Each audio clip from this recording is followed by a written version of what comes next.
So this is empathy. It's what I call a tool in my toolbox, and this will be one of four in the little toolbox series that we'll do.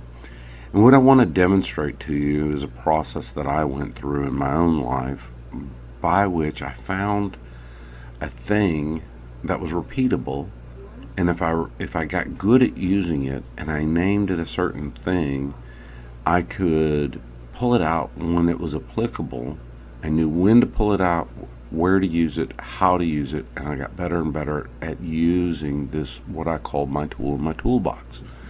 So we'll go through four different tools. Today we're just going to focus here on empathy, and we're going to look at it through the lens of what does the Bible say, where was it applied in the Bible, and what are we called to do that empathy plays a role in. So I'm going to take you through a couple of things. Let's get started.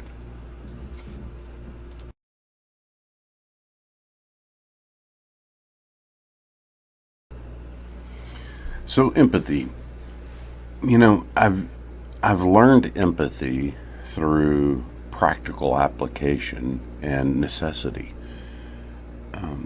I don't view my personal life within my family, my personal life within my friends, my business life, or my spiritual life as different lives, meaning I apply different standards, different practices to any of them.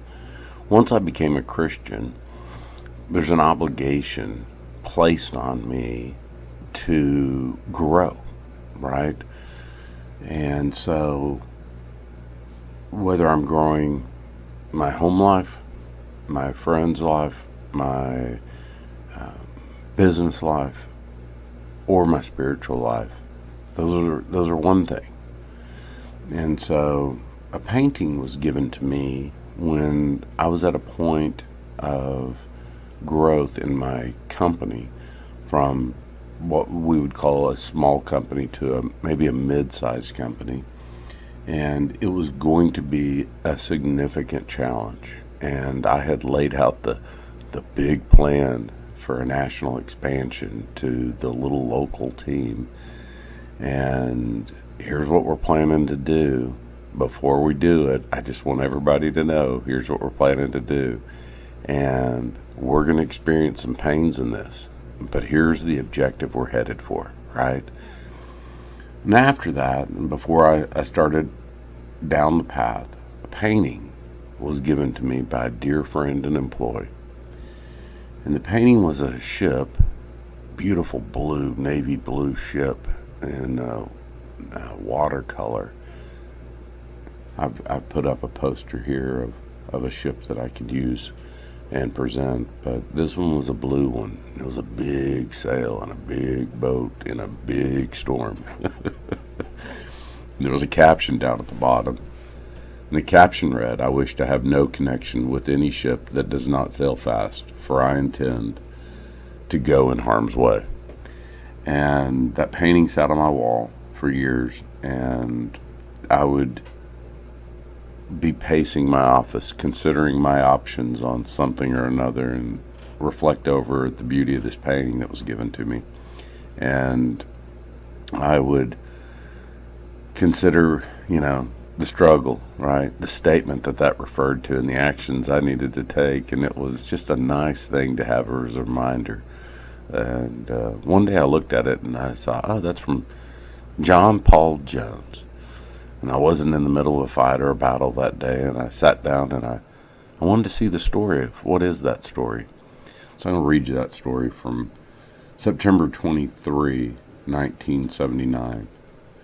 Jones and the crew of the Bonhomme Richard fought their famous battle off the coast of England against the British warship Serapis. At one point, the Bohemian Richard seemed to be sinking. The commander of the Serapis, Royal Navy Richard Pearson, asked Jones if he would like to strike his flag and surrender. That's when Jones gave his possibly apocryphal reply, "I have not yet begun to fight." After lashing the Bohemian Richard to the Serapis and fighting ferociously, the Americans won the battle, and the crew of the Serapis surrendered to them. So that's the story of that painting that was on my wall. And, I reflected back on, the years that this had been hanging before I actually ever learned the story. And I thought of my own process, right? What was my process before I did this? I wanted the employees to have an understanding, an empathy for where this company's headed, right? I hadn't yet named this thing empathy.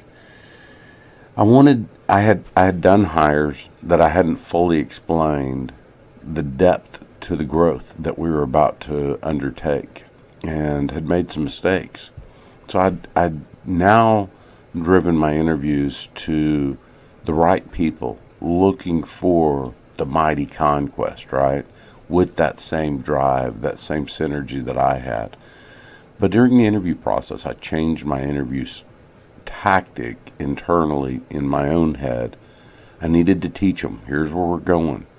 I needed to understand if they could have empathy for the direction we're going, and if through empathy they could bring the same fire and vigor to the fight that I was wanting brought to my fight, right? So I bring up this passage. It's one thing to say, I intend to sail into harm's way, right? Many people can make many bold statements. But the people that you want to go to war with are the ones that can actually do it when it's called upon. So I bring this forward. We're going through empathy. We're going to see how empathy is applied. The objective here is not just to learn, how empathy is applied, read the verse where it was applied, but it's so that you could take it on. And whether you call it empathy or you call it something from your toolbox, but this practice that I'm going to take you through is a practice that I can testify to, allows me to meet the objectives laid out for me in the Bible. And, I thought enough of it that I would give it out as an example and maybe a shortcut that you could take in meeting the objectives. So let's jump into some verses. We're going to go through where it was used in the Bible, who applied empathy where, and what objectives. What does the Bible give us as objectives, and how does empathy help us get there? So let's get started. So here we see Matthew chapter 7, verses 1 through 3. Judge not, that ye be not judged. For with what judgment ye judge, ye shall be judged. And with what measure ye mete, it shall be measured to you again. And why beholdest thou the mote that is in your brother's eye, but considerest not the beam that is in thine own eye? That's the King James Version. So let me give you the NIV. Just the verse 3 of the NIV. Why do you look at the speck of sawdust in your brother's eye and pay no attention to the plank in your own eye? So what does this have to do with empathy? I grew up and was taught to believe certain things based on someone else's study. And with that understanding that I obtained, I could provide judgment on somebody. Literally, I felt I had been qualified to determine someone based on what religious organization they're affiliated with, what social structure they're affiliated with. I could judge groups of people the same way based on association. And it may not be judging they're all going to go to hell, or maybe it is all these people will go to hell. And that never sat right with me. And it didn't sit right with me because this verse existed, that we would say, all Jews are this, or all Catholics are that, or all Baptists are this, or all Presbyterians are this, or all Methodists are this, or all Third Day, all the Muslims are good, all the Muslims are bad, all the, it was too much for me with this verse existing. And as I grew up, I saw the struggles in my own life, and how often I was wrong when I made a judgment on someone from actions that they may have taken where I didn't understand why they would take those actions. I thought they must be crazy to do it. From my perspective, if I were to do it, I would have been seen as crazy in my own eyes. And so, but there was this conflict within me that drew me to empathy. And judge not that ye may not be judged. You know, I really started deeply pondering this. And, as I studied the Bible more and more and read judgment, well, there's a judgment actually described in the Bible. And that's when God, who owns and holds and created the law, judges us on how we upheld the law, right?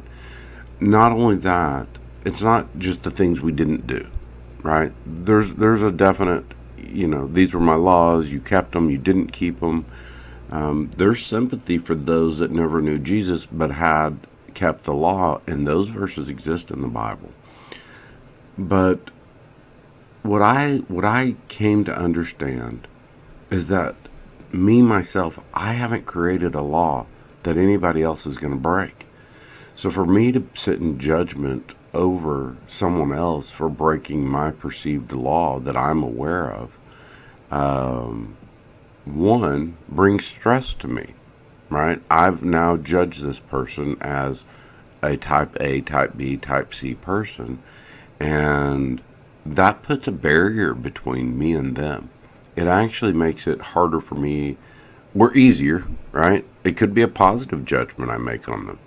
It makes it easier or harder for me to have a relationship with that. So it's a mental barrier I'm putting between me and them. And in the process of learning empathy, I see someone do something I think is dreadful, national news, in my business, at my house. I think what you've just done is dreadful. I learned that everybody does something with some form of logic. It may not be anywhere near the logic or the type of logic or the basis of which I even have logic, right? Their position may be that they were raised differently than me. Their position may be that they're environmentally in a different position than I'm in. So for me to say that the actions of this person are right or wrong, when I have no idea the basis of the decision making process, is hard. But I see someone do something truly evil. We could all sit around and say that action was truly evil, and you go to your worst case. Who's the most evil person that they've personified on earth today is Hitler, right? And so, you could say George Bush was evil, Hitler was evil. You could say Hillary Clinton was evil, or Ronald Reagan was evil for this, or this person was evil for this, or this person was evil for that.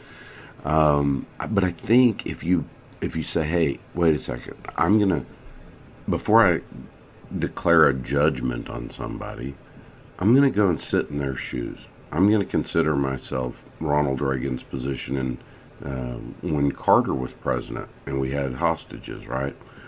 And I'm going to consider the release of those hostages and the dates, and I'm going to actually study what was he going through and what was George Bush Sr. doing and how did all that work out, and really understand it and put myself in their position, right?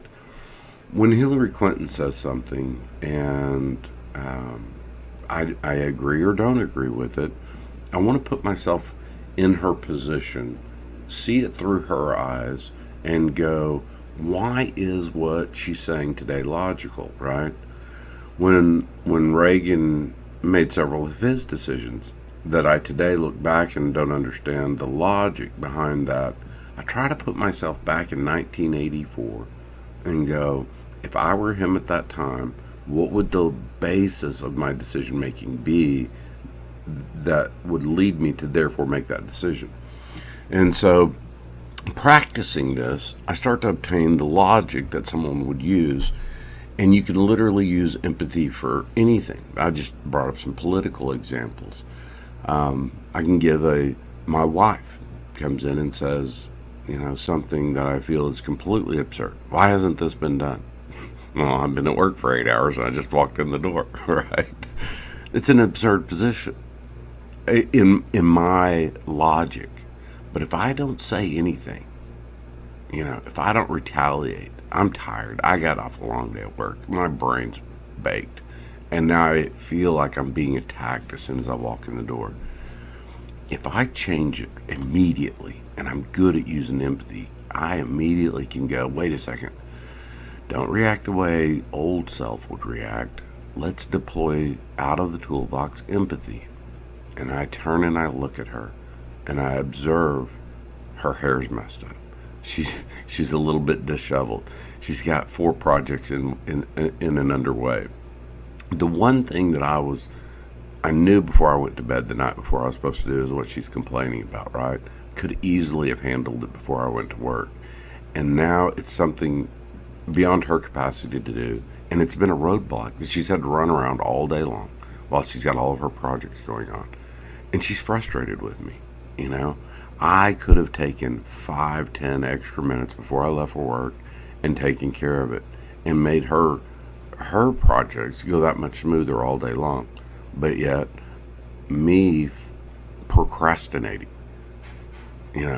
I didn't do what I was supposed to do last night. Therefore, I've been a troublemaker all day long, right? And so, in that deployment of the tool I call empathy, I go sympathy, right? I'm gonna empathize with her position in my brain. I'm gonna do something I call play chess with me mentally. So I put her out on the chessboard, I put me out on the chessboard. I look at it from my perspective that I clearly understand. I've worked all day and I don't need this lecture as I'm walking in the door. But now I look at it from her perspective using empathy. And very shortly I go to sympathy. Because I love this woman. I don't want to say something I'm going to regret. I don't want to get into matching her tone for my tone. I want to bring peace, joy, and love to my house, right? So I stop, and what Jesus asked us to do is to be selfless. So I go into that mode, and this is an activity that you have to practice. This is denying the old self, right? Go into sympathy for that empathy for that person. Obtain sympathy for their position. And it may not be valid, right? The alternate scenario is I had no idea this was on my task list, right? I didn't know. I didn't know me leaving this way to come back and finish later would be a hurdle. And now I'm getting blindsided by it with no foreknowledge. That could be the other scenario. But either way, how do I want to finish this conversation? Right? It's been started, and it's been started by someone who's been running around the object that I've left out all day. I had no intent to leave an object in the way. So now how do I want to end this conversation, right? With the known objective. My known objective is I want a peaceful, loving home. My second one, I don't want to say something I have to come back and apologize for, right? When I go to prayer at night, the less things I have to ask for forgiveness for, the closer I feel going into that prayer. So, I have all these objectives. And I'm telling you guys, this takes practice. It's the denying of self. But I can say, hey, this thing came out of left field. I have no idea what you're talking about. And I can get defensive.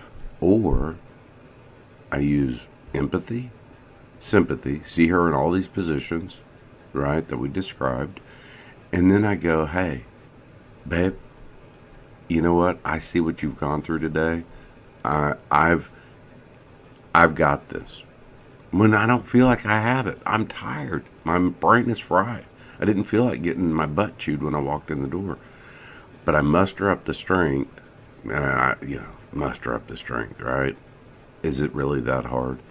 I just turn it on, throw it in second gear, and go for it, right? Get it knocked out. It's still a 5-10 minute problem. And I say, hey, I'm sorry. Because I'm sorry the condition that this thing has left for her. So that's that's a use of empathy in a couple of different ways. And I bring you this message from Matthew 7. Judge not, lest ye be judged. Right? If we make an immediate judgment, an immediate conviction, right? It's different.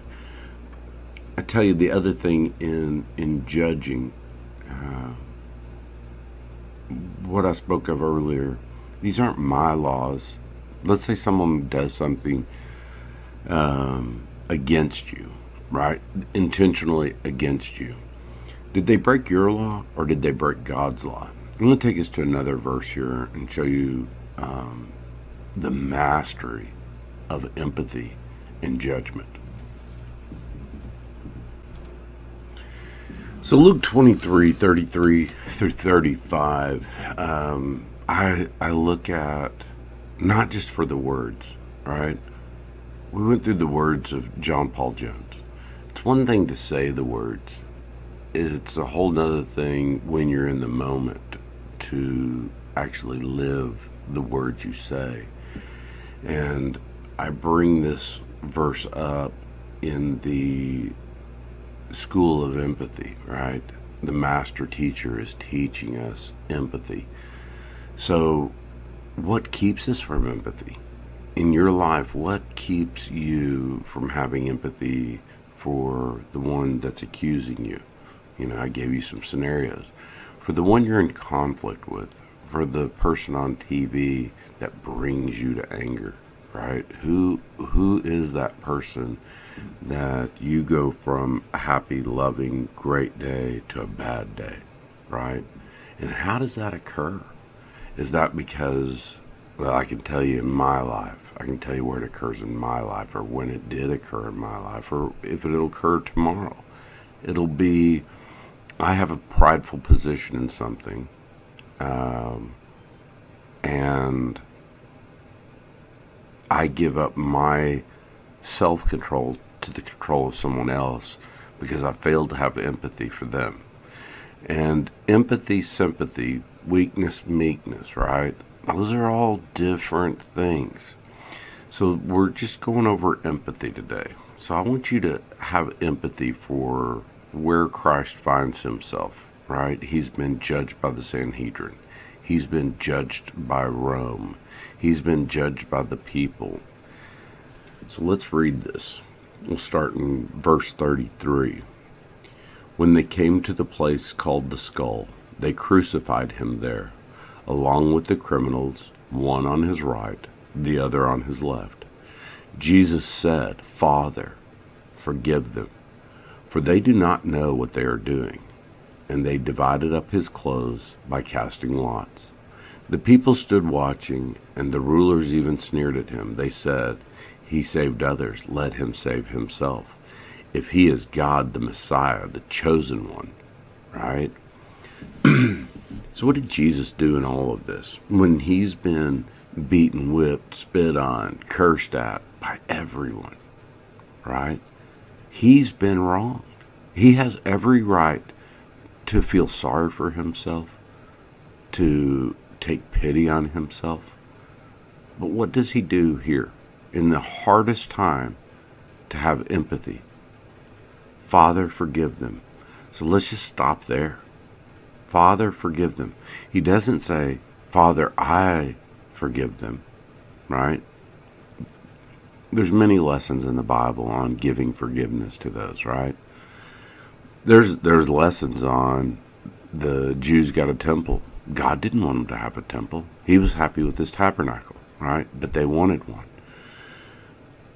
I don't think the highest order of Christianity you can get to requires that you give out forgiveness because you've been harmed. When Christ was harmed, the master teacher, he doesn't say, God, I forgive them. Father, I forgive them. That's not what he says. The master says, Father, forgive them. Then what does he do? Very next words, for they do not know what they are doing. So he has empathy for everyone, doing all this to him. He's teaching a master class on empathy, right? Can you keep your cool in the fire? The master taught us how to keep our cool in the fire. It's not by looking at what we need. It's by looking at the needs of others first. First, right? So when you can get beyond your need to forgive someone, and you can look at their actions, not against you. I used to tell my sales guys, they'd come in and they'd say, Dave, this customer, this vendor, they messed me over. Da da da da da. And they'd give me this long-winded story of how they got messed over. So when they, typically, it's unbelievable to them because it's someone that they've worked with, and they feel like this person laid in wait. Once they had the big opportunity, they messed them over. And I would say I would show them your anger, your bitterness, your feelings of betrayal. Those aren't against you. That's what that person does. That's who they are, right? We don't have to let them control our emotions, right? We can use empathy. And, at the time when I first started teaching this, I hadn't coined this as a tool in the toolbox, but I would say, look at it from their perspective. What did they gain? Well, they stole this. They took this, and it was ill-gotten. They shouldn't have been able to get that, but they cheated. They lied. They did whatever. I said, okay, fine. Granted. All those things might be true. Label that person. Put the label on their forehead that they've exposed themselves to that, right? They have come out and they have lied. Okay, you caught them in the lie. You know it to be a lie. That's not judgment. That's understanding. I understand what's occurred. There's been death. There's been a lie. There's been deceit, theft, right? These things have occurred. When you know it, it's no longer judgment. It's, hey, I know this occurred, and I've made a determination based on the information available that this is what's occurred. That's not judgment. That's I've done the investigation, right? Or the lie got exposed. Okay, now that's what this person has chose to do through their free will, right? They've not come to you for guidance saying, hey, I need forgiveness for this. They're not coming to you going, I want to change. This is the activity they want to conduct their business, their personal life, whatever it is. So I tell my sales guy, you can take the bullet and emotionally be impacted by the choices that they make that you have discovered. Or you can let that bullet go right by. Let it sail on past. Don't give them the the desire of the impact they're looking for. What you should do, pardon me, is just let that bullet go on by. And what is best for you in your position to do now, right? And so, empathy, though, in the point of fire, is the hardest to maintain, but it takes practice. So I bring you this verse as an example from the master instructor. I want you to really soak this one in and understand how Jesus taught us this incredible lesson. Let's go to the next one. So why do I see this empathy tool as a strategic tool in being my new self? Let's read Philippians 2, 1 through 10. Therefore, if you have any encouragement from being united with Christ, if any comfort from his love, if any common sharing in the Spirit, if any tenderness and compassion, then make my joy complete by being like-minded. Have the same love, being one spirit and of one mind. Do nothing out of selfish ambition or vain conceit. Rather, in humility, value others above yourselves, not looking to your own interest, but each of you to the interest of the others. In your relationships with one another, have the same mindset as Christ Jesus, who being in very nature God, did not consider equality with God something to be used to his own advantage. Rather, he made himself nothing by taking the very nature of a servant, being made in human likeness. And being found in appearance as a man, he humbled himself by becoming obedient to death, even on a cross. Therefore God exalted him to the highest place and gave him the name that is above every name, that at the name of Jesus every knee should bow in heaven and on earth and under earth. Okay, so when I became a Christian, the value that I found in it was the actual release of the burden, right, that I had to have when my old self would come up. And today, the whole world teaches you hate this, like that, don't like this. This people are bad, this person is bad, this person is good. They're leading you around to follow old self, right? Everybody's trying to get you to follow old self. So if our intent is to go from point A, we're entering a conversation, to point B, that conversation is concluded, and here's what we obtained from it. Then reading Philippians 2, 1 through 10 should help us in understanding where we want to land at the end of any conversation, whether it's in business, it's a personal relationship, a relative relationship. This is where we want to land. This is where God would have us go. And selfish humility, right? And that doesn't mean that you're everybody's rug that they walk over. But it does mean that in a conversation, you don't have to win it when it's not winnable. I often find myself not even engaging in a conversation where the other side is so emotionally charged that logic could never be obtained, right? We're never going to get past the emotional hurdles that you're bringing into the conversation. But let things cool down. Say, hey, if it's a customer, we're going to have a relationship past this moment that you're very upset. Let me give you a moment and pull yourself together. If it's a relative, someone that you truly love, and they're going to be in your life for another 30 years, hey, you're superheated. I can have empathy for your words that you're bringing to this conversation. I'm going to have sympathy for our relationship and not have this discussion now. Let's give it some time, and we'll have the conversation when we can have meaningful dialogue that comes to a helpful conclusion. But it takes strength and courage and diligence to bring those words when they're called for. So I thought this Philippians 2, 1 through 10 show us the objective we're trying to obtain and therefore use empathy, right? So it's killing the old self, examining it from the Spirit of Christ. I call that tool in my toolbox empathy. So let's move on.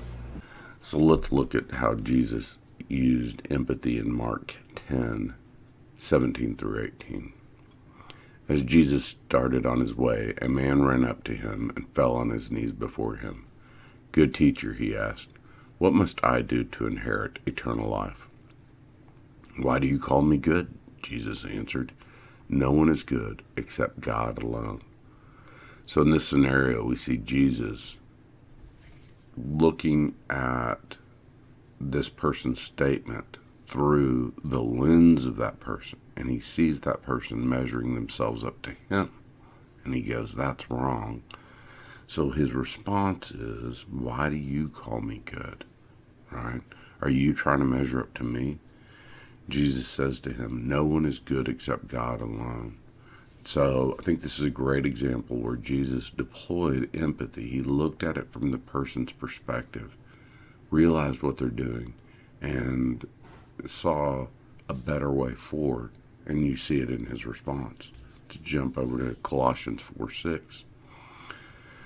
Let your speech always be gracious, seasoned with salt, so that you may know how you ought to answer each person. So, perfect process, right? Let your speech be gracious. It goes right back to what I said. Let's not say things that we're going to have to apologize for. Let's control the output of what we're saying. Deploy empathy.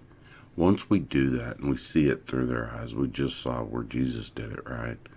So that your words can be seasoned with salt, that you'll know how to respond to each person. So hold control over your thoughts. Use empathy, see it from their perspective, so that you may know how to answer each person. Go to Proverbs 11:2. When pride comes, then comes disgrace, but with humble is wisdom. I think this is a good one to wrap up empathy on. Pride will keep us from understanding a new concept, a new thought. We think we've already figured it out. Our brain loves a solved problem. Leaving things open for interpretation is a challenge to the brain. The brain likes solved cases.